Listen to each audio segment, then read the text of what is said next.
अब शिक्षा math classes में आपका स्वागत है। तो आप लोगों ने पिछले वीडियो देखा, अवकल समीकरण आपका चैप्टर लगभग समाप्त हो गया था। उम्मीद करते हैं आप लोगों को समझ में भी आ गया है। अगर अभी भी कोई आपको दिक्कत लग रही हो तो कमेंट करके ज़रूर बताएं और चैनल को लाइक और शेयर जरूर करते रहें। और जिन लोगों ने चैनल को सब्सक्राइब नहीं किया है वो चैनल को सब्सक्राइब जरूर कर लें। तो आज हम पढ़ेंगे निश्चित समाकलन। इससे आप उनका ये मान के चले, निश्चित समाकलन जो है इससे 8 नंबर का क्वेश्चन आपका बिल्कुल 100% आना ही आना है। लॉन्ग क्वेश्चन में एक आता है 8 नंबर में, और उसके अलावा 1 या 2 नंबर में छोटे क्वेश्चन भी आ जाते हैं इसके। तो लगभग ये मान के चलिए 10 नंबर की निश्चित समाकलन से आपके क्वेश्चन पूछे जाते हैं। तो निश्चित समाकलन,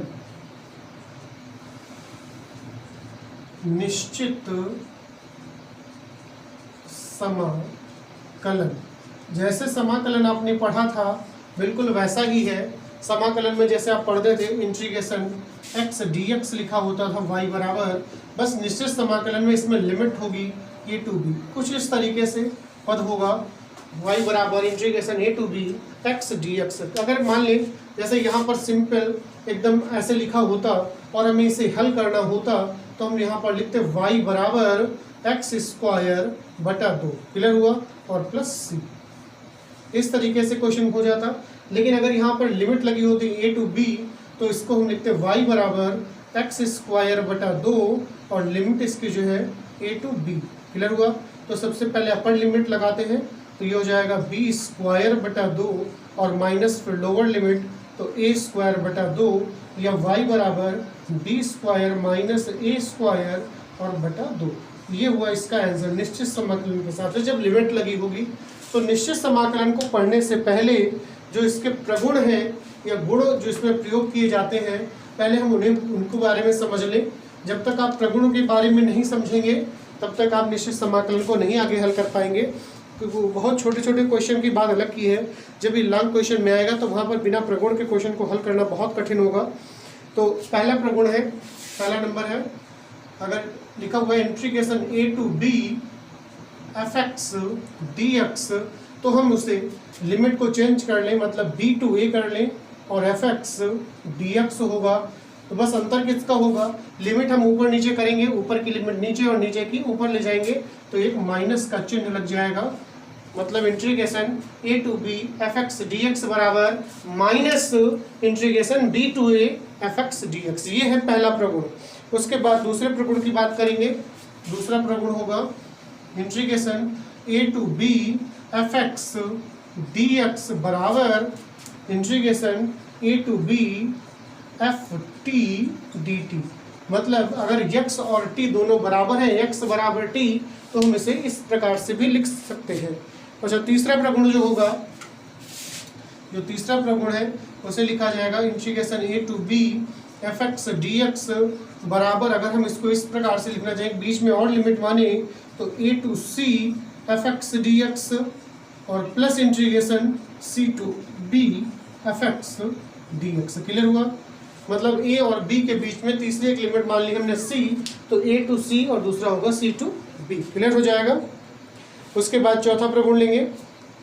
चौथा प्रगुण बहुत इंपॉर्टेंट है, सबसे ज़्यादा प्रयोग होने वाला है, सबसे ज़्यादा प्रयोग होता है चौथा प्रगुण। तो उसमें लिखा जाता है इंटीग्रेशन 0 से a और fx dx बराबर, अगर लिखा हुआ है तो उसे लिखते हैं इंटीग्रेशन 0 से a और यहाँ हो जाएगा f a minus x dx। मतलब x की जगह पर जो लिमिट लगी हुई है वो, और उसमें से जो x है उसे माइनस करके x की जगह पर लगाया जा सकता है। मतलब x की जगह पर a माइनस एक्स का प्रयोग किया जा सकता है, क्लियर हुआ। अच्छा, अगला अगर बात करें पांचवें प्रगुण की, तो इंटीग्रेशन अगर लिखा हुआ है b to a, b to a बाद में बात करें, चलिए पहले इसी को देख लेते हैं। b to a fx dx बराबर, तो इसे हम लिखेंगे इंटीग्रेशन b to a और f a plus b minus x dx। लगभग एक जैसी ही है, लगभग एक जैसे ही हैं दोनों। अगली अगर प्रगुण की बात करें, जो अगला प्रगुण है अगर उसकी बात करेंगे, अगर लिखा हुआ है कि integration -a to a fx dx बराबर, तो हम इसे लिख सकते हैं इंटीग्रेशन 0 से 2a और fx dx। क्लियर होगा? क्लियर।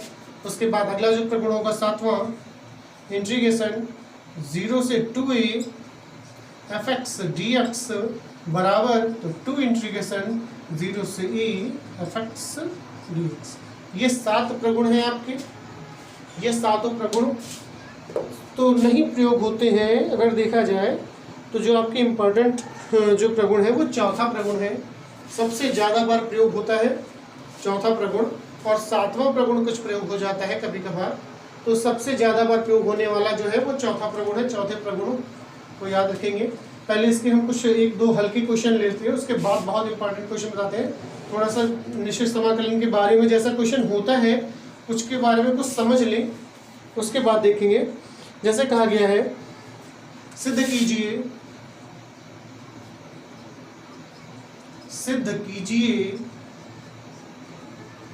इंटीग्रेशन, और लिमिट दी गई इसके 0 से π/2, 0 से π/2 sine x plus cos x dx बराबर π/4। क्लियर हुआ? तो सबसे पहले मान लेते हैं कि माना y बराबर, आपने बुकों में देखा होगा i बराबर लिख देते हैं, लेकिन हम y बराबर लिखते हैं, हमें y अच्छा लगता है क्योंकि ज़्यादातर क्वेश्चन आप देखेंगे अवकलन या करें या किसी की बात करें तो ज़्यादातर आपने जब भी अवकलन पढ़ा होगा तो वहाँ पर आपने dy/dx पढ़ा होगा, कभी di/dx नहीं पढ़ते हैं लोग। वो इसमें कोई दिक्कत वाली बात भी नहीं है, लेकिन हमें y ज़्यादा अच्छा लगता है इसलिए हम y ही मान के लगाते हैं। तो y बराबर मान लेते हैं कि इंटीग्रेशन 0 से π/2 साइन x बटा sine x plus cos x dx, इसे हम समीकरण 1 मान लें। क्लियर हुआ? तो अब हम प्रगुण का प्रयोग करेंगे। अब जरा सोचिए, अगर हम x की जगह पर π/2 माइनस x रख लें, जहां भी x दिखाई दे रहा होगा वहां पर π/2 माइनस x चौथा प्रगुण है। हो सकता है यहाँ पर आप लिखे, पहले यहाँ पर से लिखना चाहिए कि प्रगुण 4 से x बराबर π/2 माइनस x रखने पर। हो सकता है अगर बाई चांस आप एग्जाम में क्वेश्चन कर रहे हो प्रगुण नंबर याद न रहे, और वैसे भी अगर देखा जाए तो हर बुकों में प्रगुण की जो नंबरिंग है वो अलग अलग हो जाती है। किसी बुक में दूसरी की मनोहर में जैसे ये चौथा प्रगुण हो सकता है, धर्मेंद्र बिश्नोई की बुक में ये 5वां प्रगुण हो, या किसी और जो दूसरी बुक है HM की बुक है जैसे उसमें ये तीसरे प्रगुण नंबर पे लिखा हो। तो इससे कोई जरूरी नहीं है कि हम प्रगुण 4 यहाँ पर लिखें। सीधे हम यहाँ पर अगर न लिखना चाहें तो हम प्रगुण C x बराबर π/2 माइनस x रखने पर बस इतना लिख दें तो काम चल जाएगा। तो मान लगाते हैं, तो ये हो जाएगा y बराबर इंटीग्रेशन 0 से π/2, तो साइन x की जगह पर π/2 माइनस x हो जाएगा, वैसे बटा फिर साइन x की जगह पर π/2 माइनस x होगा, और प्लस cos x की जगह पर फिर से π/2 माइनस x हो जाएगा और dx। क्लियर हुआ? तो y बराबर इंटीग्रेशन 0 से π/2, अब जानते हैं कि π/2 का मतलब 90 होता है, तो साइन 90 माइनस थीटा बराबर होता है cos थीटा, तो ये हो जाएगा cos x, और बटा फिर ऐसे ही sine 90 minus theta cos theta मतलब cos x हो जाएगा, और प्लस और cos 90 minus theta sine theta होता है, तो ये हो जाएगा साइन x dx। तो दोनों समीकरणों को जोड़ लें, तो समीकरण 1 तथा 2 को जोड़ने पर, तो जोड़ेंगे तो y और y 2y हो जाएगा बराबर इंटीग्रेशन 0 से π/2 दोनों में है। क्लियर हुआ? अब जरा एक चीज़ ध्यान दें, हम इसको ये पद प्लस ये पद भी लिख सकते हैं, थोड़ा डायरेक्ट लिखना चाहे तो अब देखेंगे इसके जो हर में जो पद लिखा हुआ है sine x plus cos x, और इसके जो हर में पद लिखा है कॉस एक्स प्लस, मतलब दोनों एक ही चीजें हैं। ये आगे पीछे लिखी जा सकती है, जैसे 2 + 3 5 होता है, 3 + 2 भी 5 होता है, आगे पीछे लिखी जा सकती है। तो यहाँ पे भी sine x plus cos x है और यहाँ पर भी sine x plus cos x है। जब दोनों के हर बराबर हैं तो सिंपली हम अंशों को जोड़ सकते हैं, और अंश जब जुड़ जाएंगे तो हो जाएगा साइन एक्स और प्लस कॉस एक्स। क्लियर हुआ? और बटे में है जो हर इसका है sine x plus cos x और dx। तो ये पूरा पद कट जाएगा, तो यहाँ पर बचेगा y बराबर इंटीग्रेशन 0 से 2y बराबर 0 से π/2 है, और यहाँ बचेगा 1 dx। तो 2y बराबर आप जानते हैं 1 का समाकलन x होता है, और इसकी जो लिमिट है वो है 0 से π/2। तो 2y बराबर, तो लिमिट लगाएंगे, पहले अपर लिमिट लगाएंगे तो x की जगह पर हो जाएगा π/2, और माइनस लोअर लिमिट लगाएंगे तो फिर 0। तो यह हो जाएगा 2y बराबर π/2 या y बराबर π/4। क्लियर हो गया? ये हो जाएगा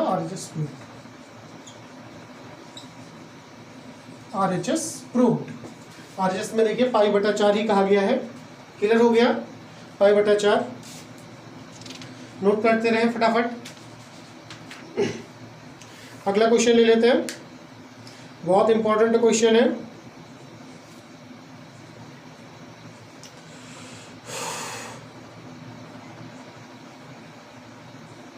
बहुत इंपॉर्टेंट क्वेश्चन कहा गया है, देख लेते हैं। कहा गया सिद्ध कीजिए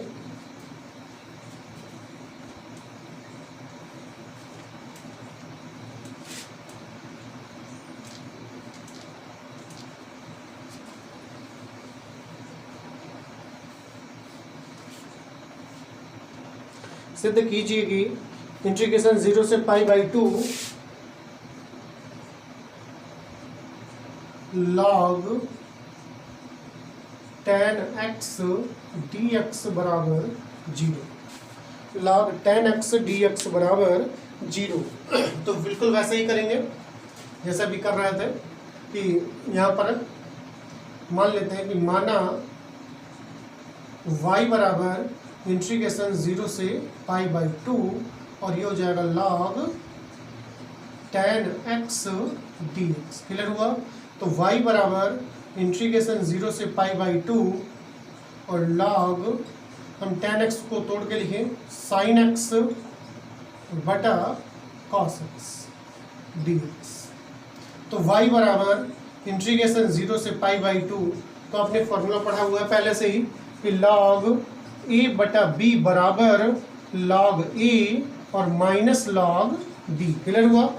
log a बटा b बराबर log a minus log b। तो वैसे ये हो जाएगा कि log sin x minus log cos x और dx। अब इसे समीकरण 1 मान लेते हैं। अब यहाँ पर प्रगुण लगाएंगे तो फिर भाई लिखेंगे प्रगुण c, वैसे प्रगुण 4 हमें पता है तो प्रगुण 4 से लिख सकते हैं। प्रगुण c x बराबर π/2 माइनस x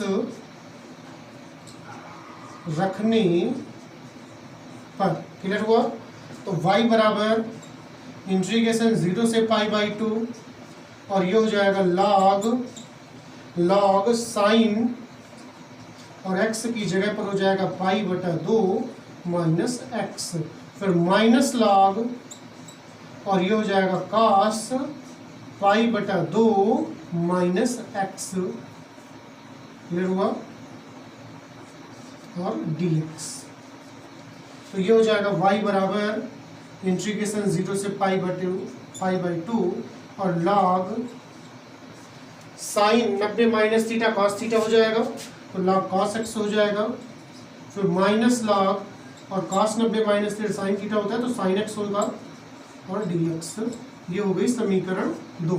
तो दोनों समीकरणों को जोड़ लेते हैं। दोनों को जोड़ दें तो लिखेंगे समीकरण 1 तथा 2 को जोड़ने पर समीकरण 1 तथा दो को जोड़ने पर, जोड़ेंगे तो y और y 2y हो जाएगा बराबर इंटीग्रेशन 0 से पाई बाई 2।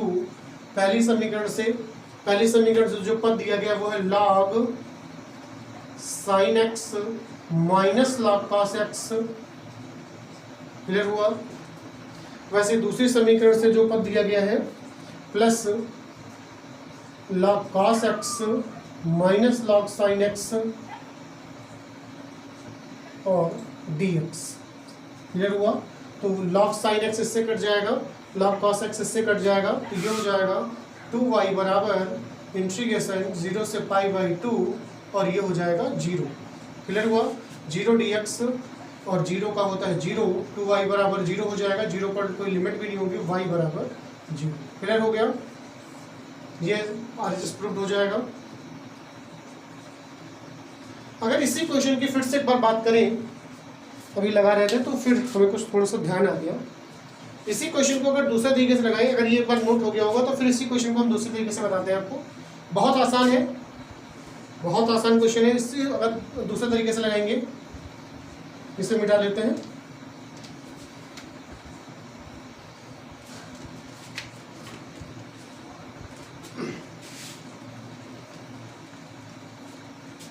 जो क्वेश्चन दिया गया था इंटीग्रेशन 0 से pi by 2 log tan x dx बराबर 0 लिखा था हम लोगों ने। माना y बराबर इंटीग्रेशन 0 से पाई बाई 2 और log tan x dx समीकरण 1। सीधे तोड़ने से अच्छा यहीं पे सीधे प्रगुण लगा लेते हैं। या लिखेंगे प्रगुण से x बराबर पाई बटा 2 माइनस x रखने पर। क्लियर हुआ।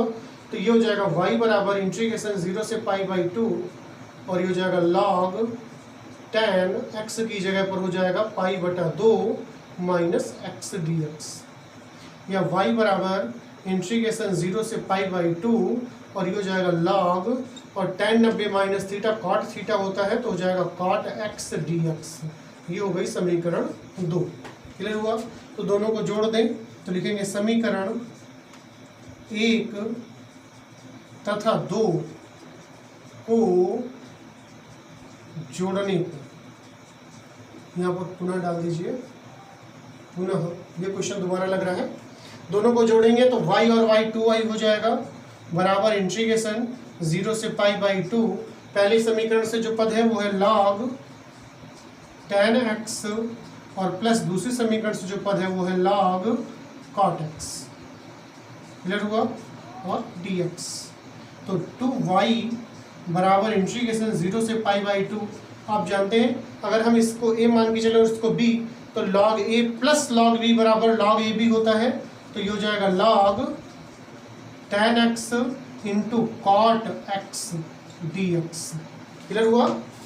तो 2y बराबर इंटीग्रेशन 0 से पाई बाई 2 है और ये हो जाएगा log tan x और इंटू cot x को 1 अपान tan x लिखा जा सकता है ना, और dx नीचे लिखा जाएगा। तो tan x और tan x कट जाएंगे तो हो जाएगा 2y बराबर इंटीग्रेशन 0 से पाई बाई 2 और यहाँ बचेगा log 1 dx। तो 2y बराबर इंटीग्रेशन 0 से पाई बाई 2 और log 1 का मान 0 होता है तो 2y बराबर 0 हो जाएगा, तो y बराबर भी 0 होगा। क्लियर हुआ। RHS प्रूव हो जाएगा। आप क्वेश्चन को चाहे जिस तरीके से करें आंसर वही आएगा। क्लियर हुआ। उम्मीद करते हैं आप लोगों को समझ में आ गया होगा निश्चित समाकलन के क्वेश्चन किस प्रकार से किए जाते हैं। तो अगर आपको कोई समस्या है तो आप कमेंट करके जरूर बताते रहें। और कल से हम बहुत इंपॉर्टेंट क्वेश्चन है, तो कोशिश करेंगे जल्दी से जल्दी ख़त्म करने की। 2 या 3 क्लासों में इसे निश्चित समाकलन ख़त्म कर दें। उसके बाद अवकलन के अनुप्रयोग चैप्टर, उससे भी एक लॉन्ग क्वेश्चन आ जाता है तो उसको बताएंगे। ठीक है ना। तो उम्मीद करते हैं आज की एक आपको क्लास अच्छी लगी होगी। तो चैनल को लाइक और शेयर जरूर करते रहें और जिन लोगों ने चैनल को सब्सक्राइब नहीं किया है वो चैनल को सब्सक्राइब कर लें। तो स्वस्थ रहें, मस्त रहें, व्यस्त रहें। धन्यवाद क्लास।